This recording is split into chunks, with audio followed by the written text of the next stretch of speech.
Hi everyone, কেমন আছো সবাই? আশা করি খুব ভালো আছো, আমিও ভালো আছি। তো আমি আজকে নিয়ে চলে এসেছি আপনাদের জন্য, কি বলবো, এটা নতুন ব্লগ না রেসিপি, সে যাই হোক, দুটো মিক্সড করে আমি নিয়ে চলে এসেছি। তো আজকে তো পয়লা বৈশাখের জন্য আমি অনুষ্ঠান তো হচ্ছে বাড়িতে, বাল্যক সেবা হচ্ছে। তবে বাড়িতে তো কোথাও যাওয়া হয়নি, কোনো প্ল্যান নেই, কোনো কিছুই নেই। তো ভাবলাম মেয়েটাকে তো কিছু একটা করে খাওয়াই। তো আমি একটু পোলাও তৈরি করলাম। তো আমি ফার্স্ট টাইম করলাম, জানি না কেমন হয়েছে। অবশ্যই বাড়িতে ট্রাই করে দেখো কেমন হয়েছে। তবে আমি ভেবেছিলাম ভালো হবে না, যেহেতু প্রথমবার করছি, কোনো কিছু বুঝতে পারছি না, কিন্তু আসলেই খুবই ভালো হয়েছিল। তোমরা একবার ট্রাই করে দেখো। তবে এখানে আমি কি করেছি, ঘি একটু গরম করে নিয়েছি। ঘি গরম করে নেওয়ার পরে এর মধ্যে একটু হলুদ দিয়ে দিয়েছি। তারপরে আমি এখানে চাল, যেটা আমি ধুয়ে মেরে রেখে দিয়েছিলাম শুকানোর জন্য, তো ওর মধ্যে আমি দিয়ে দিয়েছি। তাই ঘিটা এখানে কাঁচাও অনেকে দেয়, তো আমি গরম করে দিয়েছি যাতে ঘ্রাণটা আরও সুন্দর আসে। আর বাসমতি চালে তো এমনি গোবিন্দভোগের চালে তো এমনি ঘ্রাণটা খুব সুন্দর আসে, আমার তো খুব ভালো লাগে। তবে এখানে আমি আরেকটু জিনিস দিয়েছি, কাঁচা লঙ্কা আর আদা বাটা, ওটা দিলে ফ্লেভারটা খুবই ভালো আসে। তো এইখানে আমি একটু ভালো করে মেখে নিচ্ছি, যে ওটা ঘিটা মাখিয়ে নিয়ে আমি এটা একটু কিছুক্ষণ আধ ঘন্টার জন্য আমি রেখে দেবো। রেখে দিয়ে আমি এখানটা পনির বসিয়ে দিয়েছি রান্না করতে। তো পনির তো আমি কাটা ভিডিওটা আমি দেখিয়ে দিয়েছি আগের ভিডিওতে। তো এখানে আমি পনিরগুলো ভেজে নিলাম একটু সামান্য নুন দিয়ে।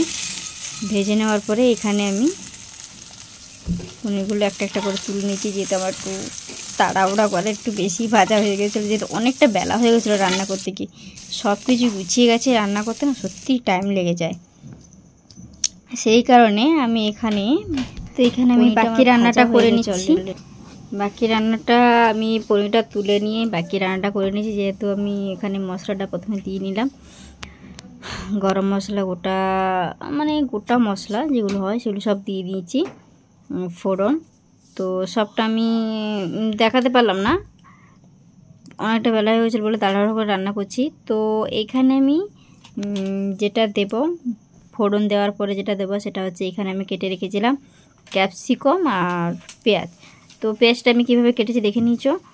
এইভাবে দিলে খুবই ভালো লাগে, স্বাদ লাগে খেতে। তো এইভাবে আমি কেটে নিয়েছি। তো এগুলোকে আমি ভেজে নেব। তো যেহেতু প্রথমে ফোড়নটা দিয়েছি, সেই ফোড়নটা আমি আগে করে নিয়ে তারপরে এগুলো দেবো।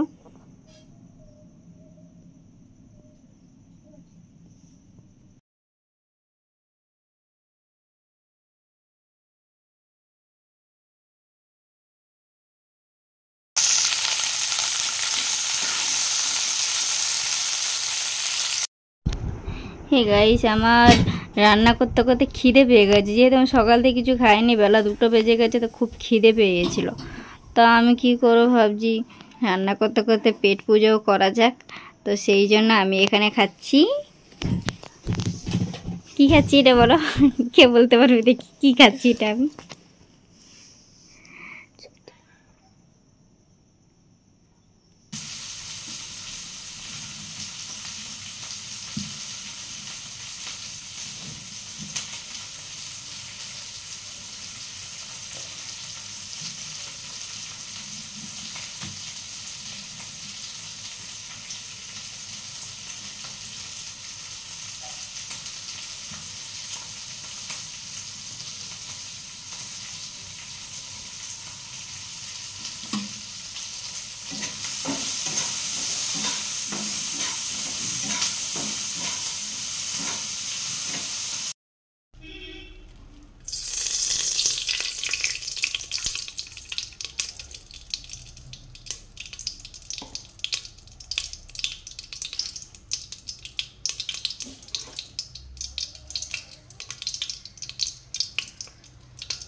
চালটা আমার ভাজা ভাজা হয়ে গেছে। তো এরপরে আমি এর মধ্যে জল দিয়ে দেবো। তো জলটা খুবই পরিমাণ মতন দিতে হবে, যেহেতু এটা মানে শুকানোর একটা ব্যাপার থাকে না।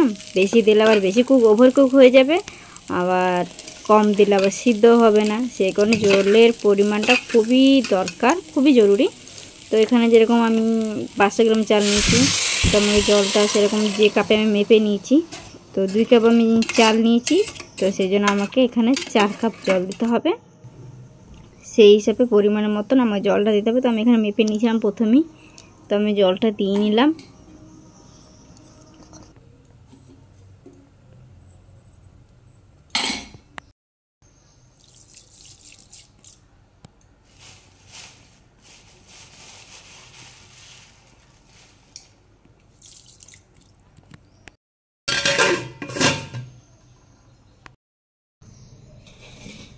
তো এখানে আমার পোলাও পুরোপুরি রেডি হয়ে গেছে।